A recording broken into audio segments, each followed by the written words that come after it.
Day one. So it's Wednesday, May 2nd. I mean 12th.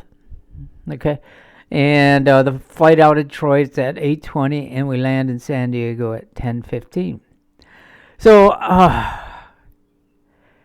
I have to pick Quinn up at 5, like I said. So I decide that I have to get up at. It takes about 15 minutes to get to his place from where I am. So I have to get up probably a little bit before 4:30, throw things in the car, get settled and out the door. Grab my Diet Coke and get going. And I woke up at 4, 4, 4 o'clock. Okay, and I can't get back to sleep. So I decided that. Well, I didn't decide. I tried to go back to sleep, but couldn't. And so I was up. I was up at 4:15. Um, and I waited there, tired, very tired, and waited to 20 to 5 to leave. And so I jumped in the car and I drove. I got to the house about 4:55. Pick up Quinn. I knocked on the door.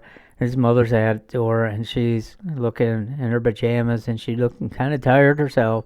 And I'm thinking, "Ooh, boy, I hope Quinn's up." And she says, "He's in the shower." I go, "Okay." Now Quinn's a little bit different than I all I need 5 minutes. My shower is jump in the shower, wash my body, throw on my deodorant, put my clothes on, and I'm out. Takes me at the most 10 minutes. Okay. Now Quinn's a little bit better. I mean, a little bit better about his hygiene, I think, or his personal look, and that's okay because he's a young man, and that's how he wants to show the world, and he should be that way. And so I'm sitting there and I wait for him, and he comes out, and he grabs his bags, and he's got same kind of thing as I got. He's got a hard shell. It looks like a suitcase that a semi could run over and not break it.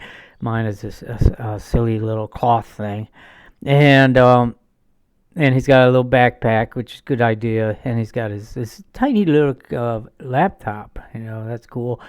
Mine is a giant one compared to it, but even the one I have is a lot smaller than the ones that we've had 2 or 3 years ago that practically you need two suitcases to get them in.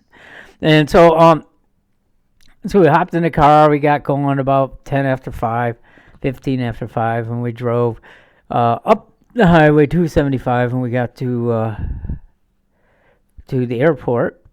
And it's really easy. What we decided to do actually is go to a place that park the car because it'll be cheaper, $11 a day versus the $20 a day at the airport. So I picked this place called Park and Go, which is outside of the airport. And I dropped it off about 5:45 or 6 o'clock, right around there, and parked it in row 2, and it was lettered H. I took a picture of that too, so I wouldn't forget. All right, so we jumped in the shuttle, and there might have been a couple people with us. I can't remember. And we drove to the airport, which took about 10 minutes or so. All right. So we got there, and so we walked and the airport was very, wasn't crowded at all. I mean, it was kind of desolate in a kind of way. I guess the pandemic still is holding back people from traveling. And so we go to Spirit Airlines, and these days all you have to do is wave the barcode that you download onto your phone. You wave it in front of the machine, and the machine prints out your ticket. And so we did that, and then proceed on to security, so we can take off our shoes and throw our bags and in the trays and have them scan on and have us get scanned and show that we're not going to blow any planes up. Whoops, probably shouldn't say that. Probably get in trouble. But we're not going to blow any planes up. All right, we don't have any explosives in our underwear or any other things. Okay, so we go to security and the line's not too long. I originally signed up for Spirit has this quick security thing and it's $10, and so I sign up for it. And we get to the security line and they say, no, sorry, there's this one security. And I go, geez, I just wasted $10, like $20. Because there was no Spirit security check line, all right? So we got going, and we come up. Quinn goes first, and he goes to this guy, and the guy looks. Quinn gives him his ticket and his ID, and the guy looks at it. He goes, "Your birth date doesn't match up with what's in the system." And Quinn looks at me, and I go, raise my hands up, kind of sigh, and go, "Geez, okay, all right, let's go figure it out." And they said, "Go over to the check-in and personal check-in, and then they'll take just a second to take care of it. It'll be really quick." So we go over there and we start to panic a little bit. All right, I don't know why. It's not even 6:30 yet, and boarding isn't till 7:30. But we start to panic a little bit. We go over to the line, and this family comes in front of us, and they just take forever. They're split up between two attendants, and both the attendants are just walking back and forth, looking like they're grabbing drinks of coffee and having a snack, and then coming back and talking to them, and then they check their bags, and then they check the bags again, and they tell them, "Oh, come back here, you forgot to check this bag." And we're just sitting there going, "Jeez, this is going to take forever. We're going to miss our flight." Well, that was kind of stupid. We look back on it because we had plenty of time. Well, we got up there finally, and lady says, "Oh," we gave them tickets and said, "Here." I said, check my tickets too, just in case I got mine wrong. And I took Quinn's, and then they gave Quinn his ticket back, his new ticket, and I got my ticket back, I guess. All right. And so Quinn looks at it and goes, he reads one of the tickets and says, "Quinlan." And then he gives me the other one, thinking that's mine. And I go, "Okay." So we go back to the security line, and it's just grown to exponentially 4 times as long as it was before. And well, the panic does set in a little bit. And we go, "This is gonna take forever. We're gonna miss our flight." And so it's going, and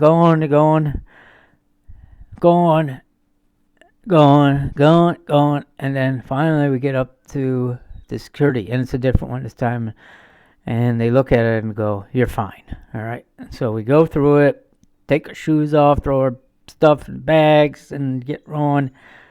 Quinn goes through first, flying colors. He's all ready to go. I go through it, and I come out the other side, and they say, "All right, raise your arms. Okay, we got to check you out." And I go, "What's going on?" They go, "You got something on your shoulder." And I go, "They got a blip on your shoulder." I go, "Oh, you do?" I don't know. It's kind of funny is that I've had the flights I've done recently. That's shown up before too. So I don't know if I got some weird metal in my body from doing all my weird chemistry, but it didn't matter. He looked at it and said, "You're fine. Go ahead." So it's 6:30. We got plenty of time. We get to the gate. We find Spirit, and we just sit down. I think I go look. Quinn looks for, I think, a cup of coffee, and I go get a Coke, a Diet Coke, my morning juice, and his morning juice. And so we get going. We get called on to the air, and it says it's boarding time. I asked for preferential so we could get on quick. First. It doesn't help though because it's getting on first is fine, but or close to first. But actually, it'd be nice to get off first, and because that's really the part that's worse is getting off. Just waiting to get off, and that happened on the way back. Okay, all right, so we got it, and all right, the seats that I picked. I don't know. I don't know what Quinn likes. I don't. I mean, I didn't call him. I just picked out seats that were next to each other. I think it's row 20. And it turns out that they're pretty close to where the wings are. And the two seats I picked, there's 3 seats per section. And I picked the 2 outside, and I didn't pick the window seat. And Quinn goes, "Oh, I really want the window seat." I go, well, maybe we can, and I asked the attendant if he could sit in it, and they said, no, you'll have to work it out with the person that's sitting in it. And so we got there, and no one's sitting at it at the time. And it's getting pretty late. I know it's getting pretty close to flying time, right, 8:20. And so we decided, heck, Quinn said, I'm going to sit here, and if somebody really wants a seat, they can ask for it. And I go, okay, let's do that. So we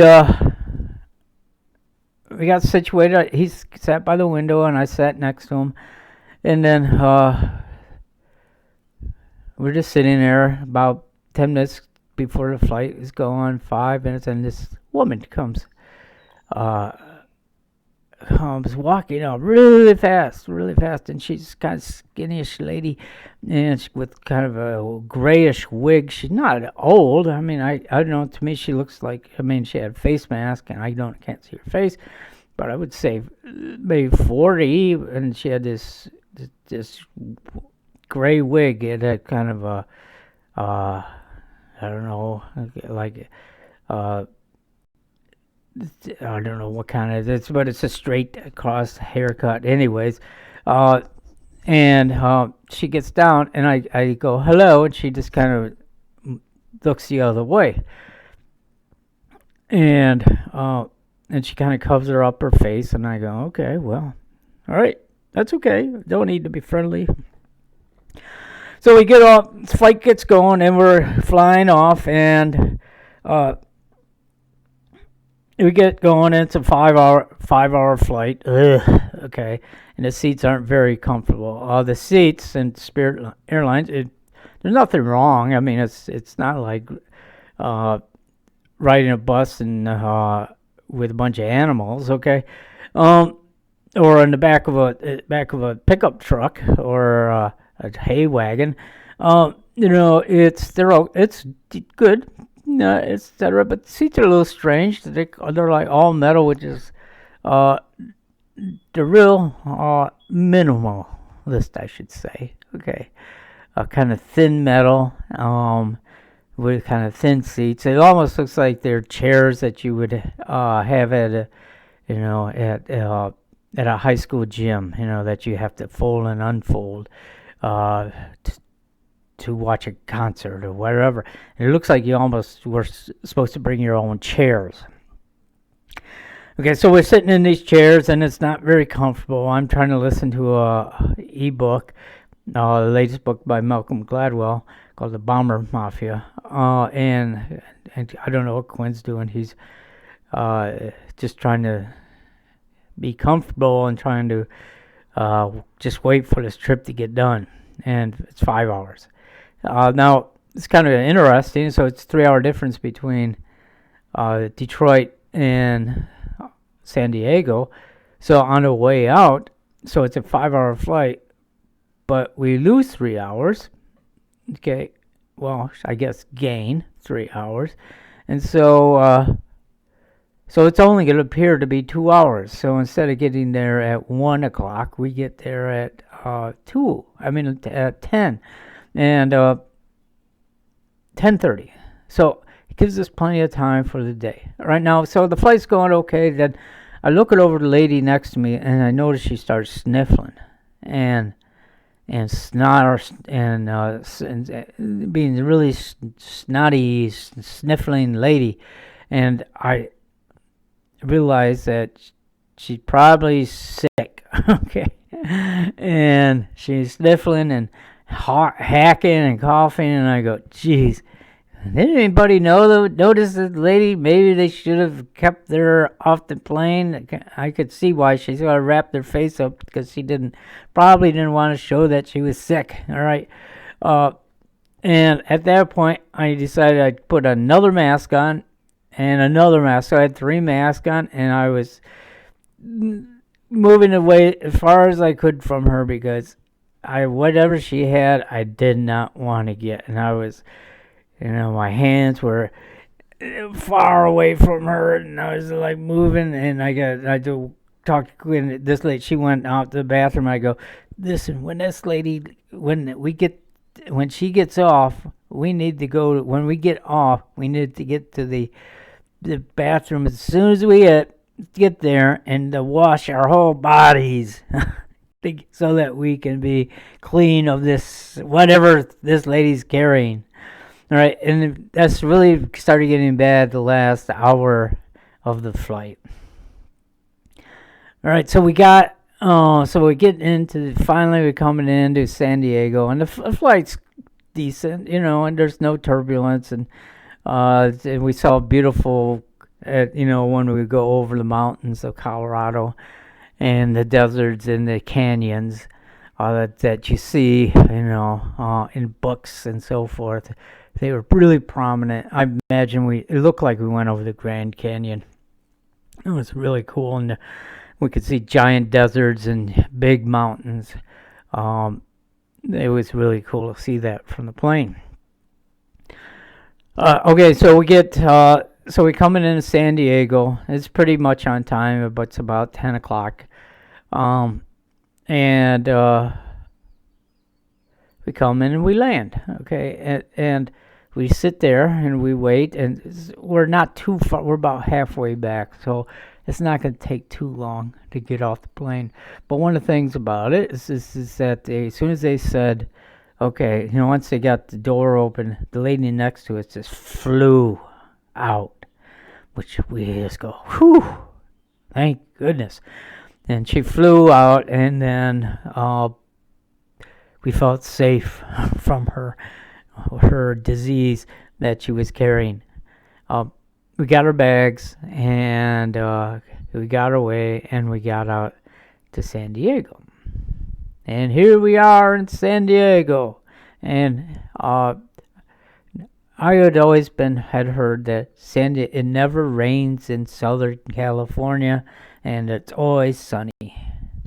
Well, I guess we picked the day that it wasn't raining, but it wasn't sunny.